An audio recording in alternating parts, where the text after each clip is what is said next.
Voilà l'exemple de Steve Jobs, vous l'avez préparé, vous vous êtes entraîné. Je vais vous donner quelques petits trucs maintenant, quelques petites astuces lorsque vous avez un texte, votre texte, et vous vous demandez à quel moment il va être nécessaire de faire attention à un mot difficile, une intonation, un style, un ton, de mettre un silence. Il suffit de faire cette métaphore. Quand vous lisez un texte, c'est un peu comme vous conduisez en voiture. Et quand vous conduisez en voiture, eh bien vous avez des panneaux de signalisation qui vous indiquent la marche à suivre ou les choses à ne pas faire. Et bien de la même manière, sur un texte à l'écrit, vous pouvez faire pareil. Alors imaginons, vous pouvez avoir, vous le découvrez juste ici, un trait.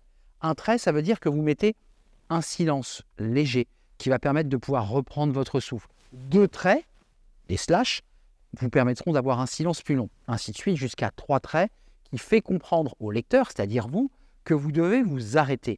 Parfois, il y a une difficulté en bout de phrase, une transition. Mettez, je ne sais pas, un panneau de signalisation. C'est vous qui pouvez créer vos propres codes, un panneau tout simple qui indique qu'à cet endroit, il faudra faire attention.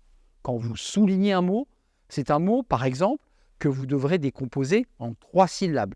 Parce qu'à la lecture, vous vous êtes aperçu bien qu'il était impossible de le lire dans son entièreté.